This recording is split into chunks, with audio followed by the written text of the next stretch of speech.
처음에 아까 제가 가가지고 이 등기부 하나 보면서 이 등기부를 여러분들이 보고 설명할 수 있는 그런 능력을 갖추게 하기 위해서 부동산 등기법이 우리 시험 과목에 들어와 있다. 뭐 이런 말을 했어. 그리고 등기법 1장부터 5장까지 다 써진 내용은 결국 그 등기부에 나오는 내용, 그거에 관한 내용이다.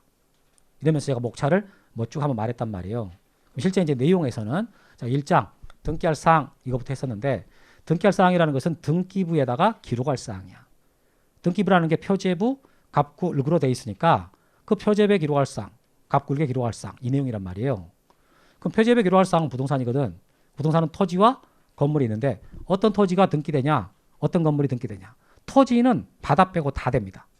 다. 지적에서 배웠던 범위랑 동일해. 건물이 등기되려면 요건을 갖춰야 되는데 이거에 대해서는 자세하게 안 했어요. 1월달 수업할 때는 좀 하겠습니다.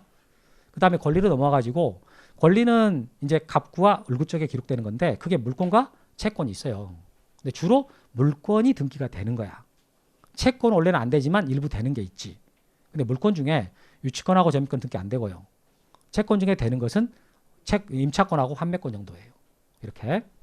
근데 이렇게 이제 등기되는 권리까지 한 다음에 자, 부동산과 권리라고 말했고 거기서 부동산의 일부, 권리의 일부라는 말이 나온다. 근데 권리의 일부라는 말은 우리 시험에 아예 안 쓰는 말이니까 대표적으로 권리 중에 소유권이 나오거든. 그 소유권의 일부라는 말이 주로 시험에 나와요. 그래서 부동산의 일부라는 말은 땅이나 건물의 특정한 부분을 말하고 소유권의 일부라는 말은 지분을 말하는 거야. 근데 부동산의 일부는 땅이나 건물의 특정 일부이기 때문에 딱 범위가 특정이 되는데 소유권의 일부는 지분이기 때문에 범위가 특정이 안 돼요. 이 특징을 반드시 알아야 돼.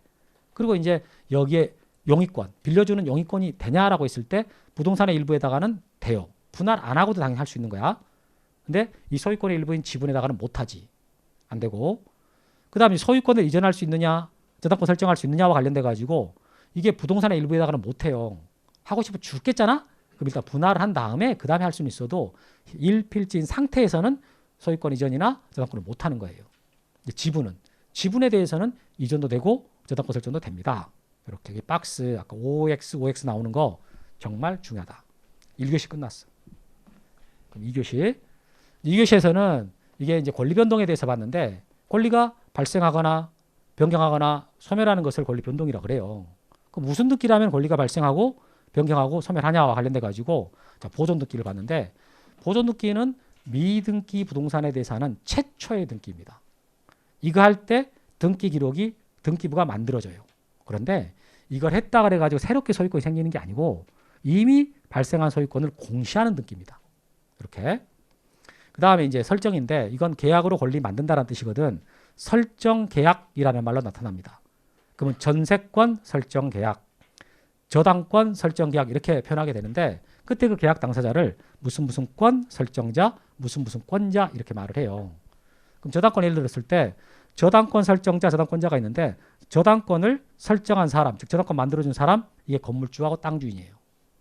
그 저당권자, 저당권의 권리자인데 이게 은행이야. 그래서 저당권은 은행이 만들어주는 게 아니라 건물주와 땅 주인이 만들어주는 것이다. 이렇게 했습니다. 그 다음에 이전 등기하고 변경 등기를 봤었는데 이건 둘 다 바뀐다라는 공통점이 있어요. 아까 자, 전세권을 제가 예를 들었었는데요. 전세권의 그 권리자 및 기타 사항, 권리자 및 기타 사항, 그럼 제가 권리자 및 기타 사항 그러면 어딘지 그려져요? 권리자 및 기타 사항 그러면 어딘지가 그려집니까? 이게 등기부 갑구 을구 중에 제일 오른쪽 부분 여기야. 여기를 권리자 및 기타 사항이라고 그래. 아까 우리 책에서 전세권 설정 등기에서 권리자 및 기타 사항란 이 부분에가 전세금, 범위, 존속기간, 전세권자 이렇게 네 가지가 써 있었거든. 그 중에서 전세권, 전세금, 범위, 존속기간 이걸 내용이라 했는데 이 내용이 바뀔 때 하는 게 변경 등기. 전세권자 권리자잖아요. 이 권리자가 바뀔 때 하는 게 이전 등기. 근데 만약에 소유권자가 바뀌면 소유권 이전, 저당권자가 바뀌면 저당권 이전이에요. 권리자가 바뀌면 이전 등기, 내용이 바뀌면 변경 등기. 이렇게 설명했고 그 다음에 처분 제한 등기로 왔는데 처분 제한 등기는 가압류와 가처분 등기가 주로 나옵니다. 근데 가압류라는 것은 돈 받을 때 하는 조치고요. 가처분이라는 것은 금전 외의 청구권 이거 보존할 때 하는 조치예요. 그래서 만약에 금전 외의 청구권을 갖고 있는데 이게 가만 놔뒀다가 그 소송할 때 주로 하는 건데요. 소송할 때 소송에서 재판에 이겼어. 근데도 나중에 집행을 못하게 되는 그런 상황이 나올 수 있기 때문에 그런 상황을 막으려고 하는 조치. 그게 가처분, 처분 금지 가처분 이렇게 하는 거고 가압류라는 것은 돈 받을 때 채무자 재산에다가 강제로 돈을 받게 한 조치예요. 에듀윌 유료 회원만의 고객 밀착해요.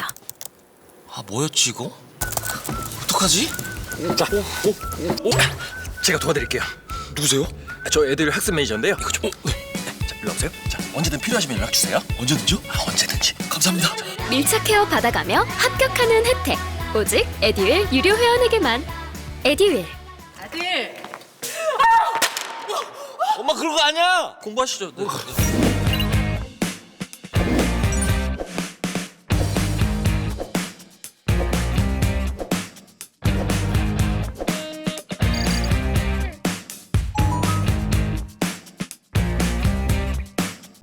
그런데 저당권도 돈 받는 조치고 가압류도 돈 받는 조치인데 뭐가 다르냐? 저당권은 처음부터 계약으로 담보를 잡혀주는 거야. 그게 저당권이고 가압류라는 것은 그냥 처음에 저 담보가 없어. 일반 채권이라고 그러지. 일반 채권자가 자기 채권을 강제로 확보하기 위해서 하는 조치가 가압류다. 이렇게 구분하셔야 됩니다. 그 다음에 소멸하는 게 말소등기고 이런 거 봤지. 그런데 이렇게 권리가 발생하거나 변경하거나 소멸하려면 반드시 원인이 있어. 원인은 크게 법률 행위 아니면 법률 규정이란 말이에요. 이 부동산에 관한 법률 행위로 인한 물권의 득실 변경. 요건 등기가 대 효력이 있습니다. 따라서 매매 계약을 했잖아요. 그러면 아무리 잔금을 다 줬다 할지라도 소유권 넘어오지 않아. 잔금 다 주고 점유까지 이사까지 다 갔어. 그래 등기 안 했으면 소유권 넘어오지 않습니다. 등기를 해야 소유권 이전돼요. 그리고 저당권 설정 계약을 했을 때 등기를 안 했다? 그러면 저당권 발생하지 않아. 등기가 돼야지만이 권리가 발생한다고. 이게 법률 행위로 인한 경우고 상속 같은 경우는 의사표시가 전혀 없거든. 그래서 이것은 법률 행위로 인한 것이 아니기 때문에 규정이 따로 있는 거예요. 이런 것들은 등기를 안 해도 권리를 취득하는데 그럼 언제 취득하느냐. 이런 것들은 전부 다 법에가 다 규정이 돼 있어. 상속의 경우는 민법에 규정이 있거든.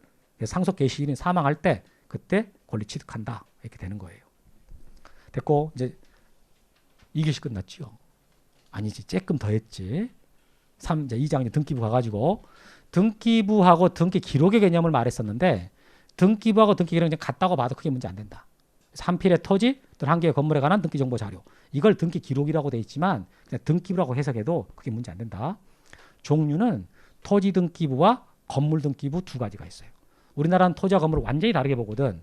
그래서 등기부도 토지 등기부, 건물 등기부 있다. 여기까지가 2교시였어. 그 다음에 이제 등기부 편성할 때 어떻게 할 거냐. 그때 부동산 하나마다 등기 기록은 하나만 두게 돼 있는데 한 필의 토지 또는 한 개의 건물에 대해서 하나의 등기 기록 사용한다. 이렇게 돼 있어요.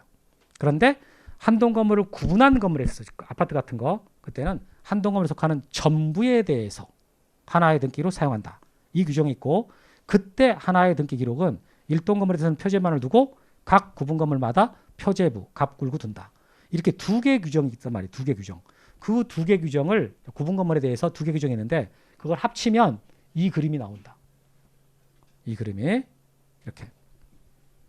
자, 그 다음에 이제 그 하나의 등기 기록 그거 어떻게 구성되냐라고 했을 때 표제부, 갑굴구로 구성되는데 그때 표제부에 무슨 내용 써지고 갑굴구에 무슨 내용 써지고 어떻게 생겼냐 이걸 했어요. 표제부는 토지면 토지의 표시를 쓰는 거고 건물이면 건물의 표시를 써. 합쳐가지고 부동산의 표시를 써. 표제부에 쓰는 것은 표시번호라고 그래요. 표시번호. 그리고 이제 그 토지의 표시와 건물의 표시 써지는 것이고 갑구는 소유권에 관한 사항을 씁니다. 소유권을 쓰는 게 아니라 소유권만 쓰는 게 아니라 소유권에 관한 사항을 써. 그리고 여기는 이제 순위번호라고 그래.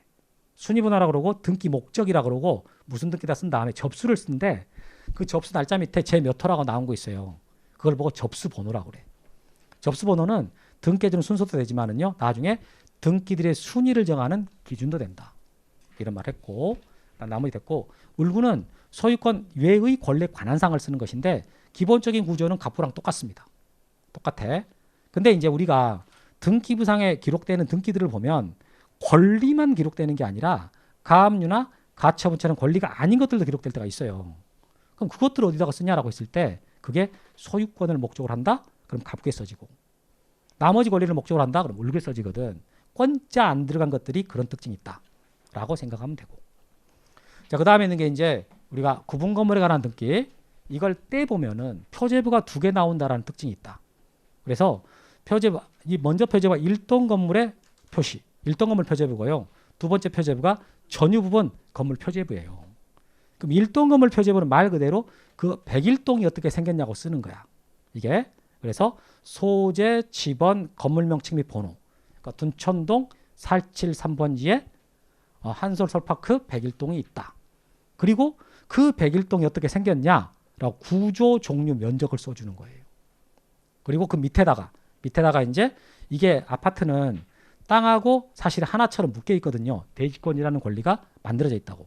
그래서 대지권의 목적인 토지 표시 이걸 써가지고 이 101동이 어떤 땅이랑 묶여 있습니다. 이걸 나타내줘요. 이게 1동 건물 표제부고, 그다음에 전유부분 건물 표제부를 보면은 거기는 이제 내가 보고 싶은 몇 동 몇 호 몇 호가 나오는 거야.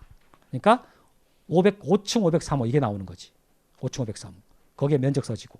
그리고 아래쪽에는 그 503호 소유권자가 땅에 대해서 갖는 내용 그게 써지는데 그게 대지권의 종류하고 대지권의 비율, 우리가 말한 대지 지분 이게 나오는 거예요. 여기 써지는 부분을 대지권의 표시 이렇게 말하는 거라고. 자, 오늘 여기까지 해가지고 여러분들이랑 재미있는 등기법 첫날 시간을 마쳤습니다. 여러분 등기법이 재밌어요? 지적법이 재밌어요? 둘 다 재밌지? 오케이. 자, 그럼 여기까지 마치고 다음 주에 재미있는 등기법 이어서 계속하도록 하겠습니다. 수고하셨습니다.